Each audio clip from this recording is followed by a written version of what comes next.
Catch On to Cursive, a whole child approach to cursive penmanship. So you'll see that this is not just cursive inside. There's a lot of other things that are included, and this is by Masterbooks. This is a hefty one. I was very surprised when I took this out of the box because I was expecting it to be more of like a traditional workbook size. But when I show you all the stuff inside, there's plenty of blank space, and so it's less overwhelming than it originally appeared when I took it out of the box. So let's look inside. Time for a real page turner.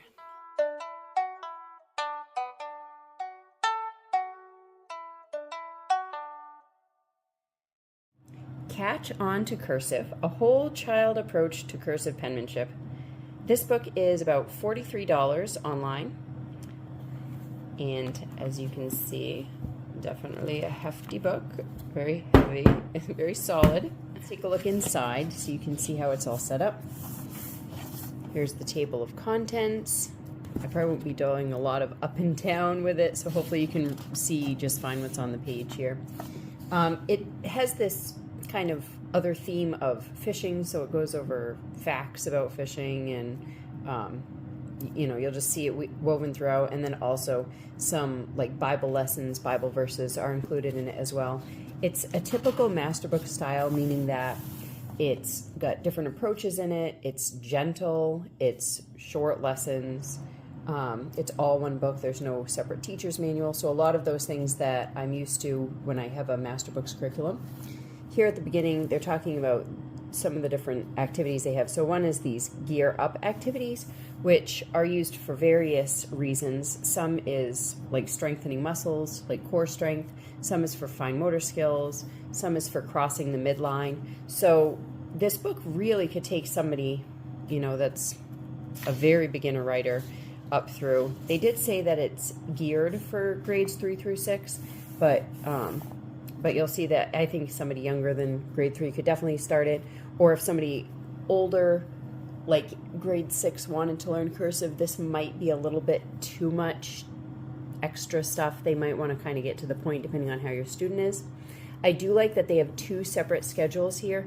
We don't tend to follow schedules, but it is good to see that like with the younger student, they would follow a slower schedule through, and with the older student, they would move along quite a bit quicker.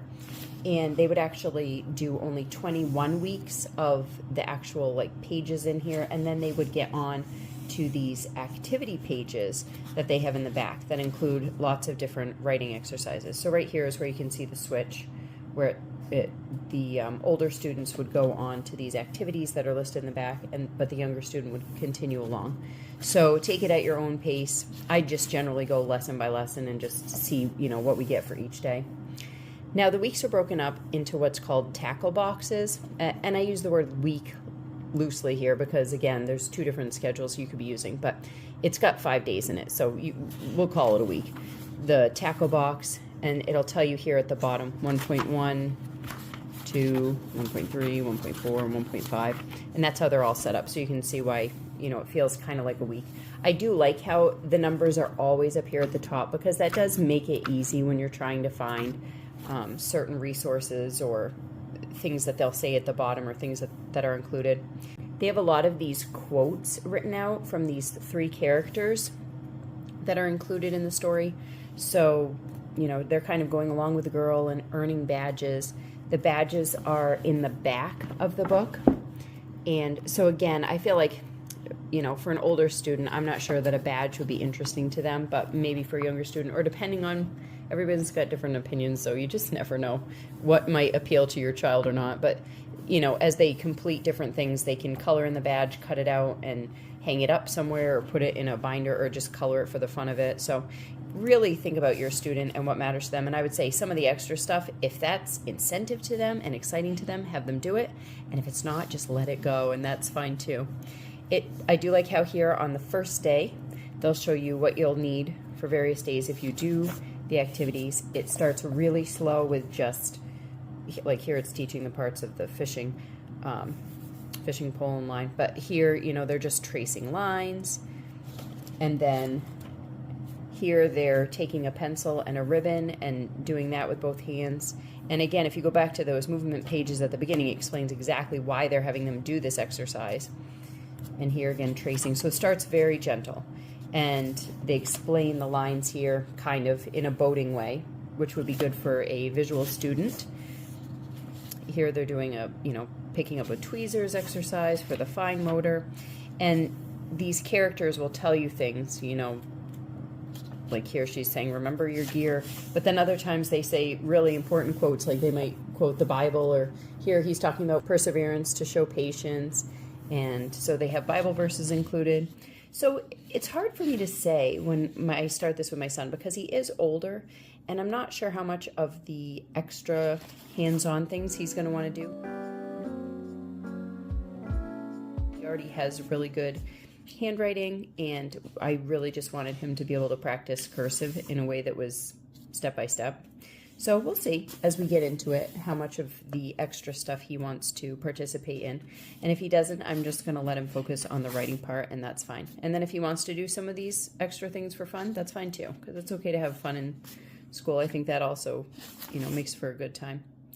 So you can see, they're starting to write letters, and they are connecting the letters together, which I like as well.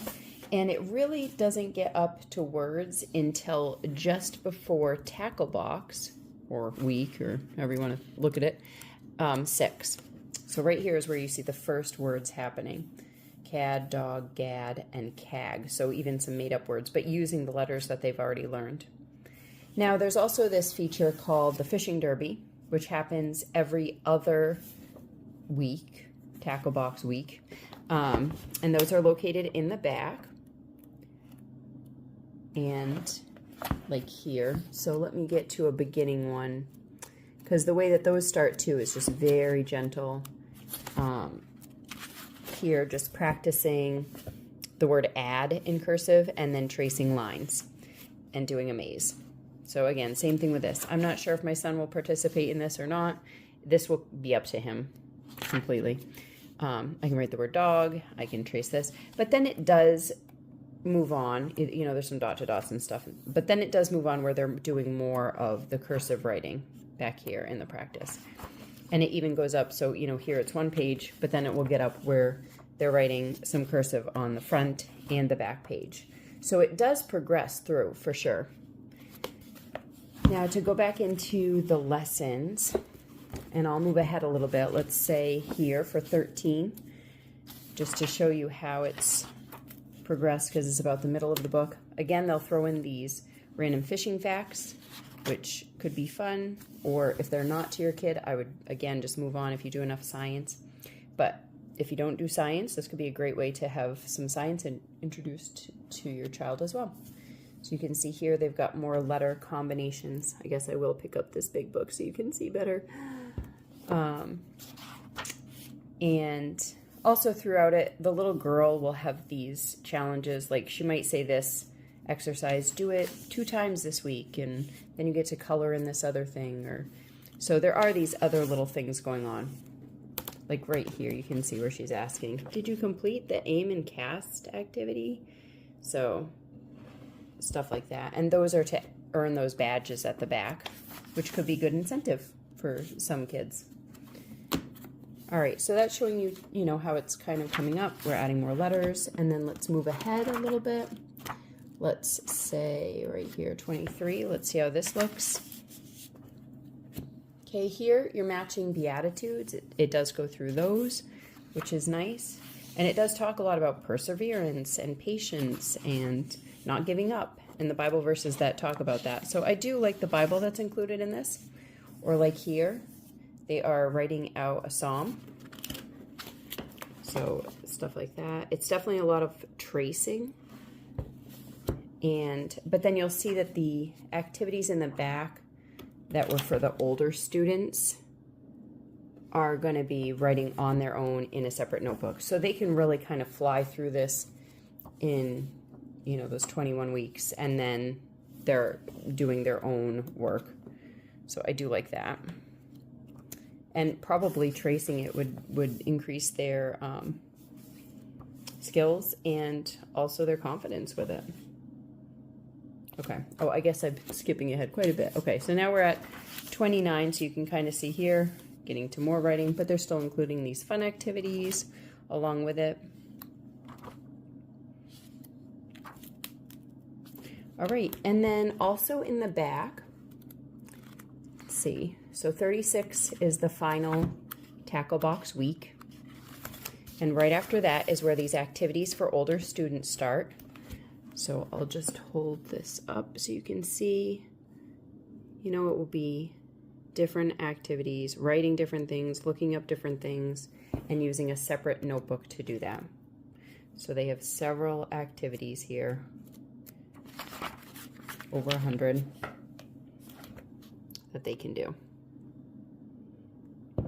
And that would fill out the rest of the school year, or, you know, however you choose to use it. Then here, those are the fishing derby things that I showed you, that they have sometimes every other tackle box week at the end.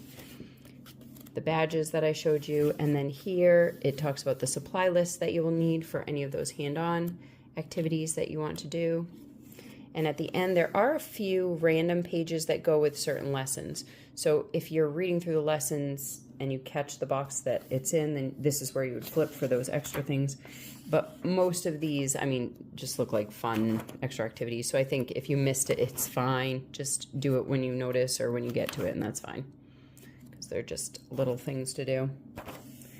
All right, and then here at the end, talks about for left-handed writers.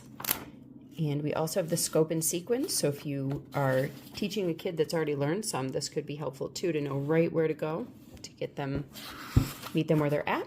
And then they show this letter practice sheet at the end. I hope this was a helpful look inside this monstrously huge Catch on to Cursive book. I am excited to start it. I think that the mix between serious hands-on work and the fun graphics and fun activities is going to keep my son interested in it and having a good time. Remember that real life is messy and beautiful, and better with books. Quiet, please. Helix? Helix! Come here now. You can see here that this is a thick book. There's lots of pages, very heavy. Patience, they have a lot of these